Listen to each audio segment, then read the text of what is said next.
오늘 주신 하나님의 말씀은 갈라디아서 1장 6절부터 10절까지의 말씀입니다. 한 절씩 교독하겠습니다.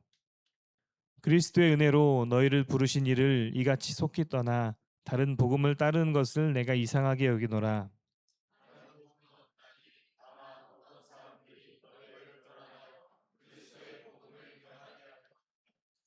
그러나 우리나 혹은 하늘로부터 온 천사라도 우리가 너희에게 전한 복음 외에 다른 복음을 전하면 저주를 받을지어다.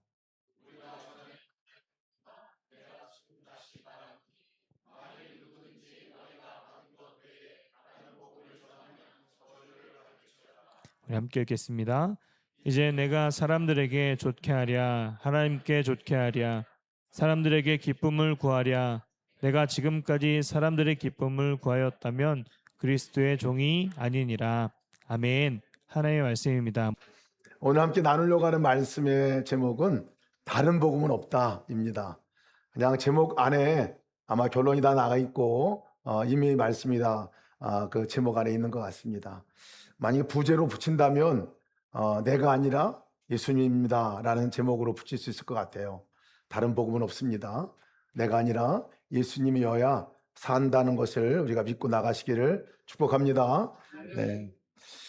그 집의 주인이 누군가 하는 것을 보면 그 집의 결정권자가 누군가 하는 것을 보면 압니다. 아내가 결정권자면 아내가 주인입니다.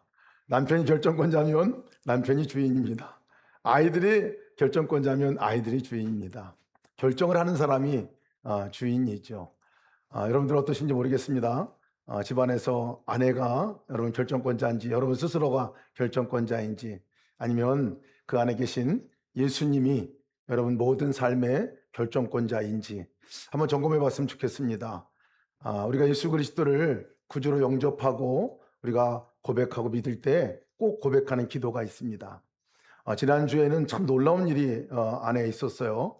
특별히 우리 영유아 유치 아이들 캠프할 때 그 아이들을 선생님들이 하나하나 붙들고 한 사람씩 붙들고 기도를 했습니다. 복음을 전하고 글없는 그림책으로 복음을 전하고 아이들의 마음의 문을 열고 그 아이들에게 영접 기도를 따라서 기도하게 하고 주님을 영접하는 시간을 가졌습니다. 놀라운 일이죠. 정말 어렸을 때 예수님을 구주로 영접하고 살아간다고 하는 것은 놀라운 일입니다. 이런 캠프 가운데서 가장 저는 복되고 귀한 일이라 여겨집니다. 또한 우리 아이들뿐만 아니라 지난 월요일에는 우리 김한태 집사님의 아버님 우리 김종채 성도님이 되셨는데 정말 아프시고 위중하신 가운데서 광주에 계신데 함께 가셔서 복음을 나눴습니다. 복음을 전하고 예수 그리스도를 구주로 영접하시겠습니까? 하고 그렇게 물었습니다. 기도문을 함께 읽어드리고 이 기도를 마음에 따라하고 싶으시면 예 하고 대답해 달라고 그렇게 말씀을 드렸어요. 사실 인식이 그렇게 뚜렷하지 않으셨기 때문에 그 예 대답하기가 어려울 거라 생각이 들었는데 그 김종채 성도님이 아버님께서 예 하고 어렵게 대답을 하시더라고요. 저는 그것으로 충분하다고 생각했습니다. 그것으로 충분하다. 예수님을 구주로 영접하고 받아들이는 예, 그 대답 한마디가 충분하다. 그래서 얼마나 감사한지 하나님 감사의 기도를 올려드렸습니다. 그것이 구원의 징표이고 이제 그 고백으로 말미암아 이제 오늘 밤 죽어도 천국에 갈 하나님의 백성이 되었습니다. 얼마나 감격스럽고 얼마나 감사했는지 모릅니다. 돌아오면서 우리 김한태 집사님과 함께 오면서 참 우리의 공로로 구원을 얻는 거라면 누가 천국 갈 수 있겠는가? 예수 그리스도 외에 누가 구원을 얻을 수 있겠는가? 예수님 고백하는 그 고백이 뭐라고 그 고백하면 다 구원을 얻게 해주시는지 참 그것이 은혜고 큰 감격이 되었습니다. 그때도 고백한 고백이 뭐냐면 예수 그리스도를 내 마음에 구주로 영접합니다. 주인으로 모셔드립니다 하는 고백이었습니다. 성도의 삶이라는 것은 너무나 분명하게 다릅니다. 주인이 다른 사람과 살고 있는 거죠. 주인이 바뀐 삶을 살아가는 사람이 성도입니다.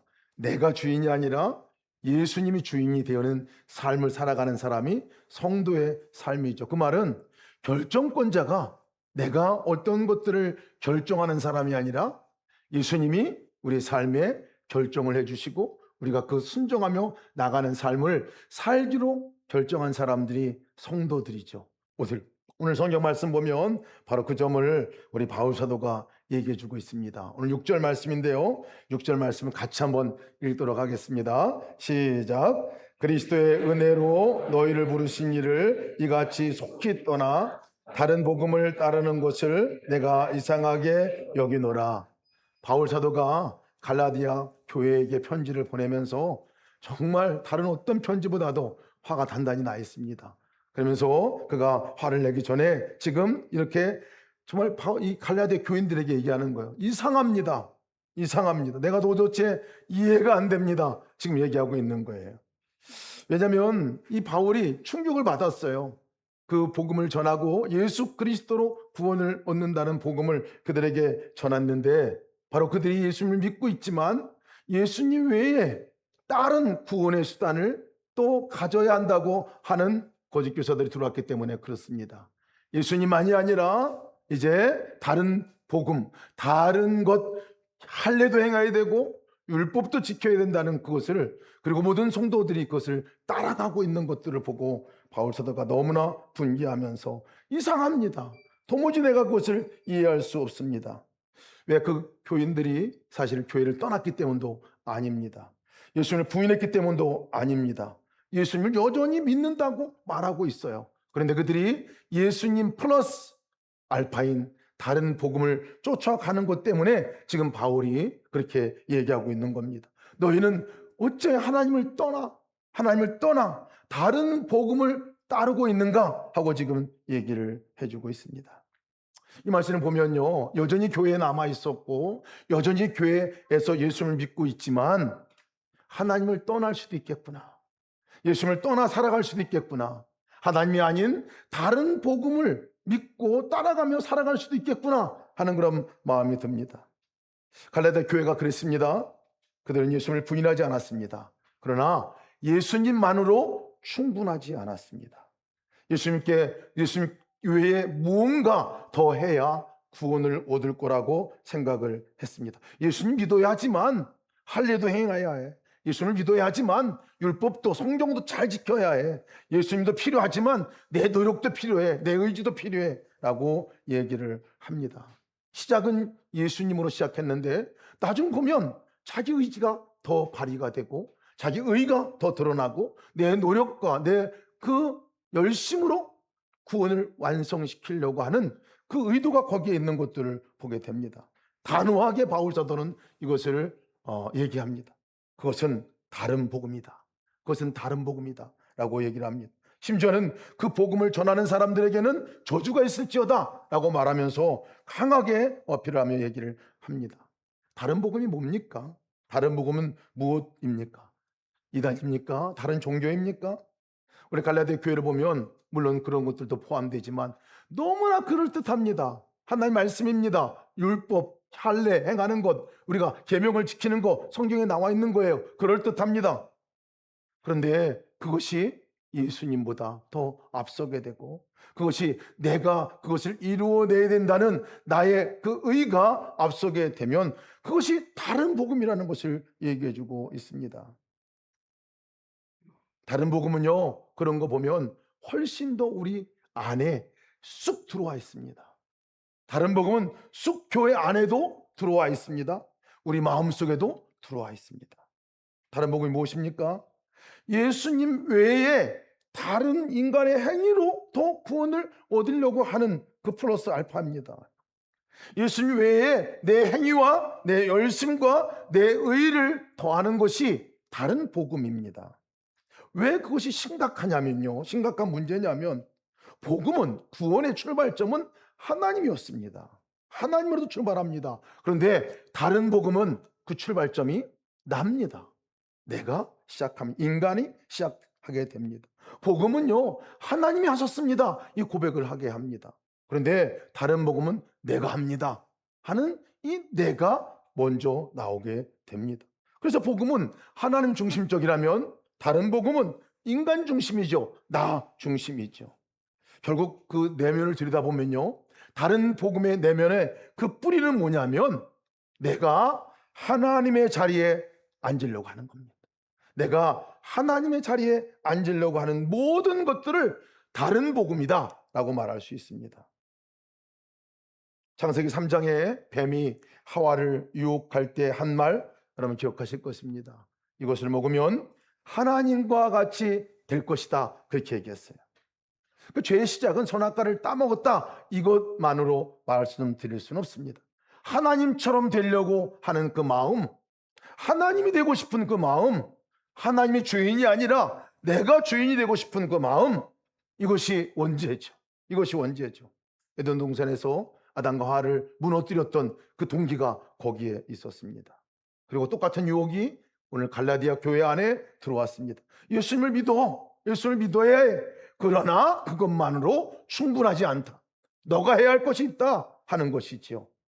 그것이 그럴듯해 보입니다. 경건해 보입니다.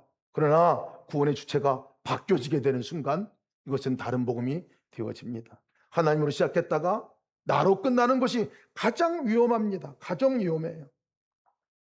우리가 예배를 드릴 때도 마찬가지죠. 하나님께 나와서 하나님께 온전한 예배를 드리는 이 자리에도 다른 복음이 있을 수 있습니다. 기도를 많이 하는 그 기도의 자리에서도 다른 복음을 붙들 수가 있습니다. 언제입니까? 내가 예수님보다 내 행위를 더 의지할 때, 내가 예수님보다 나 자신을 더 붙들 때, 나 자신을 더 의지하고 예수님보다 내가 더 앞설 때, 우리는 그것을 다른 복음이라고 얘기합니다. 우리 삶 가운데서 나는 다른 복음 앞에 있지 않나 점검해 보아야 합니다. 근데 오늘 말씀을 우리가 들여다보면 오늘 말씀이 여기서 끝나지 않습니다. 바울이 놀라운 표현을 하나 사용하면서 말하는 말씀이 6절 말씀인데요. 6절 말씀에 그리스도의 은혜로 너희를 부르신 이를 떠나 이렇게 합니다. 다른 복음은요, 하나님을 떠나 간 것을 다른 복음을 쫓는 그 걸음이라고 얘기해 주고 있습니다. 하나님을 떠나는 거예요. 하나님을 떠나는 거. 그런데 여기서 떠난다고 하는 그 의미 가운데서 그리스도의 은혜로 너희를 부르신 이를 떠나, 하나님을 떠나는 그 하나님이 누구시냐? 그리스도의 은혜로 너희를 부르신 분이라는 거예요. 여러분, 우리가 모두가 그리스도의 은혜로 불러주신 분인 것을 믿으시길 축복합니다. 그리스도의 은혜가 아니고서는 우리가 나올 수가 없죠. 그리스도의 은혜 때문에 이 자리에 우리가 함께 있습니다. 주님이 왜 우리를 부르셨습니까? 이 말씀의 표현을 더 정확하게 우리가 성경 말씀을 보게 되면요, NIV 성경에는 이렇게 말씀하고 있습니다.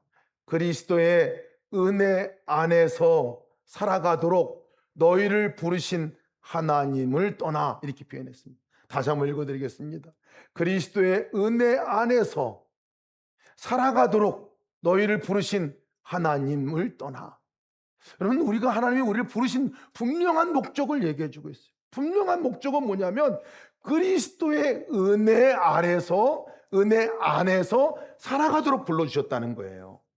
여러분, 우리가 그리스도의 은혜 아니면 살 수 없는 사람으로 불렀다는 것을 말씀해 주고 있습니다. 은혜가 무엇입니까?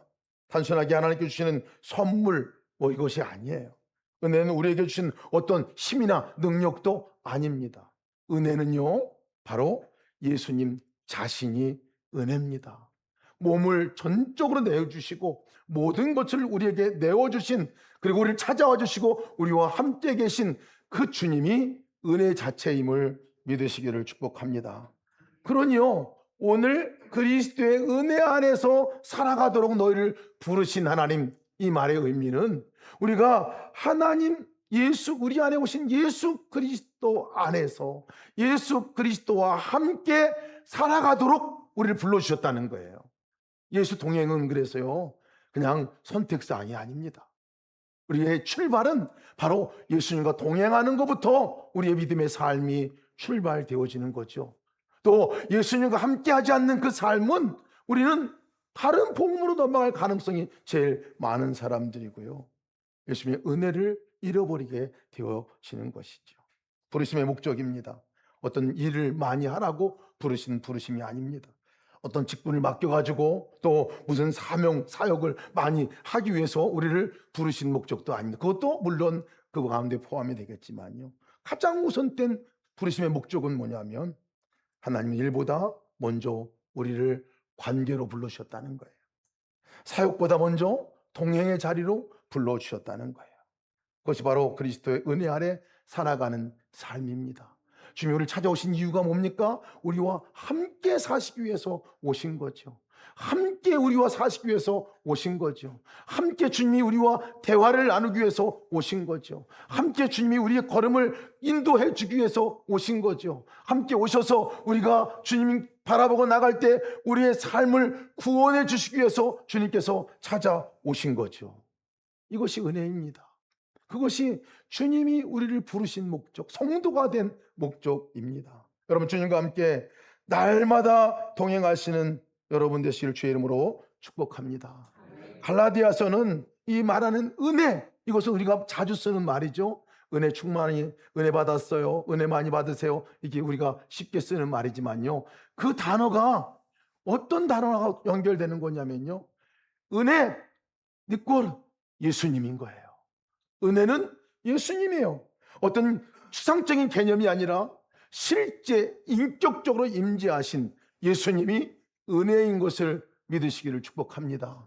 그러니까 우리는 날마다 은혜를 누리고 살아갈 수밖에 없는 사람들이죠. 은혜를 누리며 살 수 있는 사람들이죠. 왜? 예수님이 은혜가 우리 안에 오셨기 때문에, 우리와 함께하기 때문에 그렇습니다. 그래서 은혜를 예수님과 분리하면 안 됩니다. 은혜가 무엇입니까? 예수님이 내 안에 오신 게 은혜입니다. 은혜가 무엇입니까? 예수님이 내 죄를 대신 져주신 것이 은혜입니다. 은혜가 무엇입니까? 예수님이 내 안에 거하시는 것이죠. 은혜는 예수님 자신이십니다. 바울은 은혜를 말하면서 결론으로 말하는 것은 예수님을 말하고 있습니다. 예수님을 말하고 있습니다. 그래서 갈라디아서는 은혜를 설명하는 책이라기보다는요, 은혜 자체 대신 예수님을 설명하고 그 예수님을 잃지 말라, 그 예수님 안에 거하라 라고 목 놓아 외치는 성경이 갈라디아 성경입니다. 왜 계속해서 반복적으로다가 그 얘기를 할까요? 이제 앞으로 갈라디아 강해를 계속 들으시면서 여러분, 이 얘기, 비슷한 얘기를 엄청 많이 들을 겁니다. 왜 계속 반복해서 예수님을 기억하라고, 예수님을 잊지 말라고 얘기를 하냐 말입니다. 그것은요, 너무 쉽게 우리가 예수님을 잊어버리기 때문에 그렇습니다. 너무 쉽게 다른 곳에 우리의 마음을 뺏기기 때문에 그렇습니다. 처음에는 예수님이 전부였어요. 예수님이 구원자였어요. 예수님이 아니면 안 될 것 같았어요. 그 예수를 붙들고 나가는 그 믿음이 어느 순간인가 예수님이 아니어도 되는 것 같고, 내 힘으로도 할 만한 것 같고, 다른 사람의 힘도 가능한 것 같고, 또 다른 면에서는 내가 더 열심히 봉사하고 열심히 노력하고 열심히 애쓰면 하나님이 더 큰 축복 주겠지 하는 그 마음으로 바뀌어지게 됩니다. 틀리고 잘못된 것은 아닙니다. 그러나 그 가운데 예수님이 밀려나 버리고, 예수님이 주권은 이제 어느덧 없어져 버리고, 예수님은 믿지 않는 건 아니지만 예수님이 나의 구원자가 되지 않냐고, 예수님이 오늘도 나의 삶 가운데 주인 되어지는 삶이 되지 않는다면, 여러분, 그것은 우리가 정말 가장 기본적인 것들을 잃어버리게 되는 거죠. 율법을 붙잡으면서 이 갈라디아 교인들은 예수님을 조금씩 놓치게 되었습니다. 그래서 바울 사도가 강하게 말하는 것은 다른 복음은 없습니다. 오직 예수님이 복음입니다. 예수님을 잃어버리면 다 잃어버린 겁니다 하고 지금 얘기하고 있는 것입니다. 여러분들은 예수님만으로 충분하십니까? 솔직히 대답해 보세요. 충분합니까? 믿음이 좋습니다. 믿음이 대단하신 거예요. 예수님으로 충분하다고 하는 고백이 보통 고백이 아닙니다. 사실 보통 고백이 아니에요. 제가 지난주에 우리 환우 한 분과 상담도 하고 이렇게 교제를 하면서 말씀을 나눌 때 그분이 그러시더라고요. 자기는 예수님으로 충분하지 않았다는 거예요. 충분하지 않을 뿐만 아니라 예수님이 그렇게 수치스러웠다는 거예요. 모태신앙인이었어요. 모태신앙인으로 그렇게 교회 생활을 늘 하고 열심히 했던 분이셨는데, 그분은 예수님에 대해 생각만 하면 수치스럽다는 거예요. 아니, 왜요? 제가 이렇게 말씀하시는 분을 처음 봤어. 왜요? 내가 물었어요. 그랬더니 너무 부끄러워요. 예수님이 너무 초라해 보인다는 거예요. 너무 찌질해 보인다는 거예요. 가난하기로 말할 데 없는 예수님. 그리고 그 그 십자가의 고난을 보면 그렇게 욕도 먹고 침뱉음을 당하고 멸시를 당하고 약하기 그지할 데 없는 그 예수님, 채찍에 맞고 벌겨버졌고 십자가에 죽으면서 수치와 모욕을 당하신, 그게 자기는 너무나 부끄럽다는 거예요. 너무 수치스러워가지고 어렸을 때에 예수님은 믿는다고, 교회 안 다니면 안 되니까 교회 다녔지만 예수님 안 믿었다는 거예요. 그 예수님을 안 믿었다는 거예요. 그리고 예수님과 함께 산다고 하는 것이 부끄러웠대요. 부끄러웠다 그러더라고요. 아, 그럴 수도 있겠구나. 제가 처음 알았어요. 아, 그럴 수도 있겠구나. 저도 모태신앙인데 그런 생각을 못 해봤거든요. 아, 그럴 수도 있겠구나. 그 예수님이 삶을 보면 아, 그럴 수도 있겠구나. 근데 가만히 들여다보면 예수님이 왜 하나님의 아들인데 그렇게 가장 약한 모습으로 이 땅에 오셨을까? 가장 그 가난한 목수의 아들로 이 땅에 또 오시고, 그토록 그렇게 수치를 당하고 벌거벗김을 당하고 채찍당함을 얻고 저주받는 그 저주의 자리, 십자가의 자리까지 올라갔냐 하는 거 생각해 보면요, 이유는 단 한 가지예요. 나 때문이에요. 나 때문이에요. 나 하나하나 구원하려고. 여러분 부러워하지 마세요. 여러분도 마찬가지입니다. 여러분과 저를 구원하려고 그분이 인간의 몸을 입고 오셨는데 가장 낮은 자리에 오셨어요. 가장 수치스러운 수치를 경험했어요. 왜? 다 내가 경험해야 될 수치였어요. 내가 받아야 될 약함이었어요. 벌거벗는 그 수치, 십자가 위에서 그림은 멋있게 그리지만요, 모든 것들을 발가벗겨주면서 수치를 당해야 하는 그 자리가 십자가의 자리일걸. 왜? 나 때문에, 내 죄 때문에, 나를 위해서 그렇게 하신 거죠. 십자가는 저주의 상징이었습니다. 왜 주님이, 하나님의 아들이 저주까지 받아야 했나? 단 한 가지 이유밖에 없어요. 나의 죄를 용서해 주시고 나의 죄를 대신 지기 위해서 내 저주 대신 받아서 그곳에서 죽으신 거잖아요. 내 죄를 입으셨고 내 저주를 입으셨고 내 죽음을 입으셨죠. 십자가 이야기는 사실은 예수님의 이야기라기보다는 바로 우리들의 이야기죠. 나의 얘기죠. 예수님의 이야기는 바로 우리들의 이야기입니다. 그러니 어찌 그 예수님을 부끄러워할 수 있겠습니까? 예수님은 그렇게 오신 이유가 하나도 없는 분인데 그렇게 오셨잖아요. 그것도 오늘 우리 삶 가운데, 오늘 우리 가운데 사실은 찾아가기가 제일 어렵고 힘든 자리가 우리의 마음 아닙니까? 우리의 심령 아닙니까? 변덕이 죽을 듯하고 또 그 가운데 성경에서 말하면 죄로 부패하고 후패한 마음이라고 말하는 우리의 마음 중심에 주님이 찾아오셨단 말이에요. 상식적으로 이해하려고 한다면 이해가 안 되는 범위입니다. 다 이해할 수 없어요. 그리고 내가 그 정도 했으면 주님이 떠날 만도 한데 주님이 떠나지도 않으셔요. 함께 계신다고 얘기하시고 정녕 내가 너를 버리지 않고 정녕 내가 너를 떠나지 아니하리라 그렇게 얘기하시고 언제나 함께 계신, 이해하기 어려운 분이시죠. 이해하기 어려운 분이시죠. 근데 그분이 우리 삶 가운데 찾아오셨고 함께 계시고 동행하신다고 말씀하고 있어요. 왜? 이 인생 가운데 우리 혼자 살아갈 수 없는 인생이기 때문에, 우리 혼자 구원을 얻을 수 없는 인생이기 때문에 주님께서는 찾아오셔서 내가 너의 손을 붙들고 함께 간다, 놓지 않을 거라고 말하면서 찾아오신 것이 주님이시잖아요. 그 주님이시잖아요. 오늘 바울사도는 그래서 얘기하는 겁니다. 그리스도의 은혜 안에서 살아가기 위해서 하나님이 불러주셨다. 우리의 삶의 목적은, 하나님께서 이제 우리 성도의 삶은 함께 계신 그분의 손을 꽉 붙들고 그분과 함께 살아가는 삶을 살아가는 사람들, 바로 그것이 성도이죠. 여러분 주님과 함께 24시간 360일 동행하시는 여러분 되시기를 축복합니다. 10절 말씀 보면 바울사도가 약간 분위기를 바꿔서 얘기를 합니다. 10절 말씀 함께 읽어보겠습니다. 시작.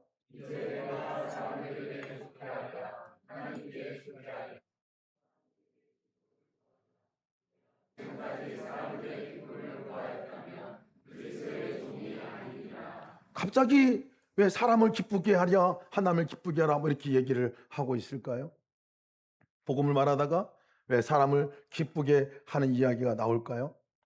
이 얘기는 앞에 이야기와 다른 이야기가 아닙니다. 다른 복음의 뿌리가 어디에 있냐면 사람이기 때문에 그렇습니다. 사람이기 때문에 그래요. 구원이 하나님께로부터, 예수님께로부터 시작한 그 구원이 이제 이 사람 사람으로 전환되어지는 그것이 이제 이 때문에 이제 이 얘기를 하고 있는 겁니다. 복음이 사람에게서 시작하고 다른 복음이죠. 다른 복음은 사람으로부터 시작하는 거예요. 다른 복음은 사람에게 인정을 구합니다. 다른 복음은 사람께 인정받고 뭔가 그렇게 하려고 하는 그 본능적인 마음들이 있기 때문에 그렇습니다. 바울 사도는 그래서 얘기합니다. 나는 사람들에게 기쁨이 되고 인정받으려고 하는 그 삶이 아니라 나의 삶은 하나님을 기쁘시게 하려고 하고 하나님께 인정받으려고 하는 그 삶이 나의 삶이다 라고 얘기를 하고 있습니다.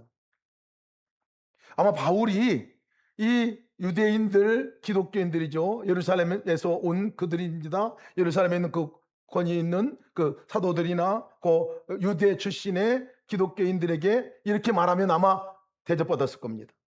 그들이 기쁘게 해주었을 것 같습니다. 예수님도 믿으십시오. 그리고 할례도 믿으십시오. 율법도 잘 지키십시오. 그래야 구원을 받습니다. 이렇게 얘기했으면요, 바울 그렇게 핍박 안 당합니다. 그 고난 안 당합니다. 그런데 바울은 나는 당신들이 박수를 받으려고 하는 게 아니라 하나님의 기쁨이 되는 그 일들을 하기 위해서 지금 일하고 있다라고 얘기합니다. 그러면서 얘기하는 것이 나는 그리스도의 종입니다. 나는 그리스도의 종입니다. 종이라는 말은 둘로스라는 말이죠. 노예라는 말입니다. 노예는, 종은 누구의 뜻대로 살아가는 사람입니까? 주인의 뜻대로 살아가는 사람이에요. 주인을 기쁘게 하는 사람이죠. 그러므로 그리스도의 종은 예수님을 위해서 일하는 몇 가지 일해드리는 그 존재가 아니라 예수님께 자신의 인생의 주권을 맡긴 사람들이 바로 하나님의 종이에요. 그리스도의 종이에요. 우리가 예수를 믿는 순간에 우리의 삶의 주권은 주님이 이끌어 나가시는 거예요. 주님이 결정권자가 주님이십니다. 우리가 그 결정으로 나갈 때 그 결정에 따라가는 삶을 살아가는 사람이 성도죠. 그리스도인이죠. 그리고 다른 말로 그리스도의 종이라고 말하는 것이죠. 하루를 시작할 때 우리 시작하는 방법이 다릅니다.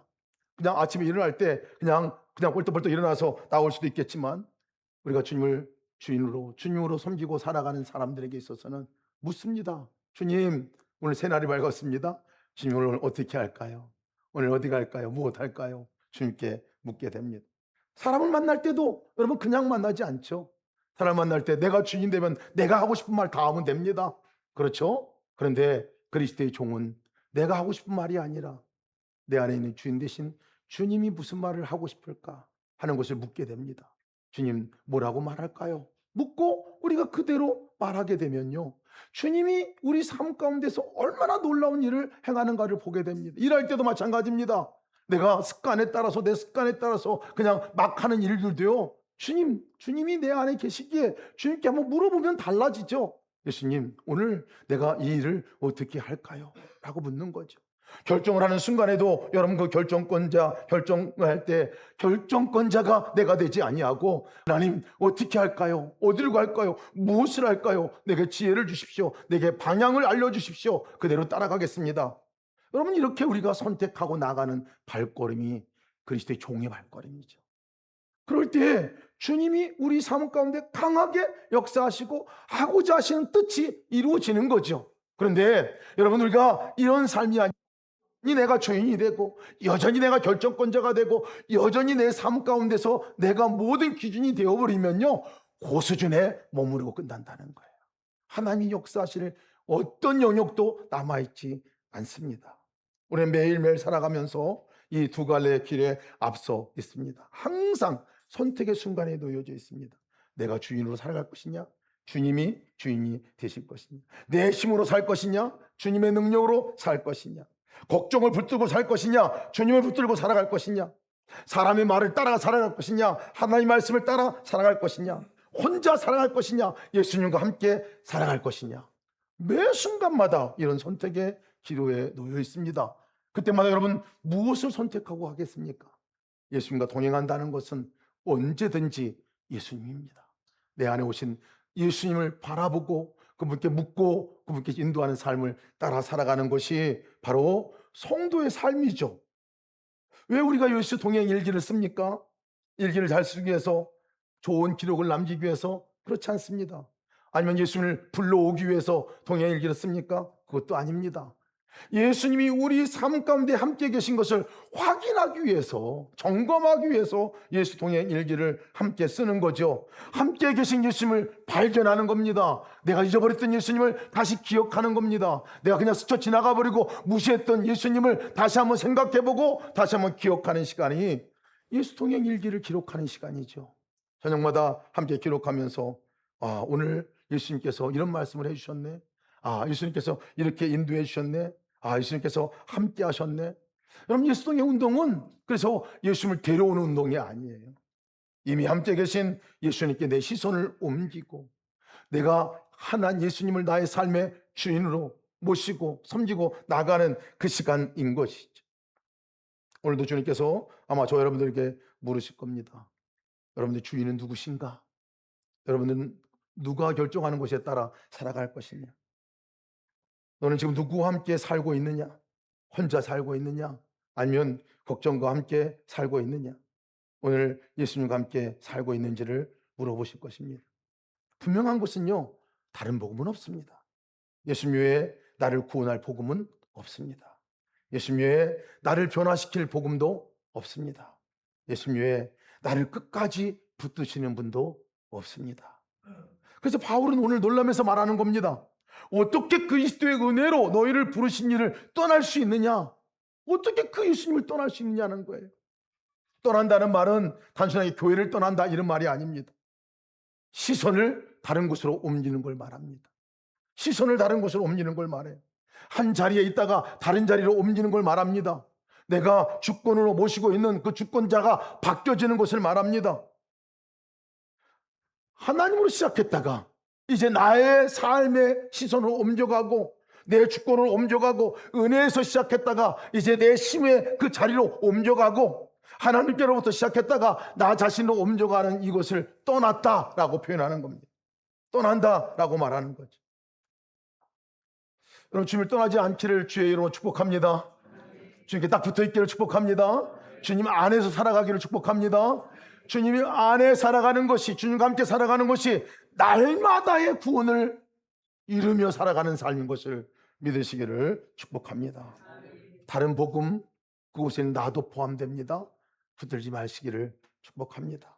거기에 구원이 있지 않습니다. 주님께 구원이 있고 주님께서 오늘도 우리를 구원해 주실 것입니다. 임마누엘 하나님은 언제나 함께 계시고 그 말은 언제나 우리 삶 가운데 구원을 이루어 주실 것입니다. 그 은혜를 누리시기를 축복합니다.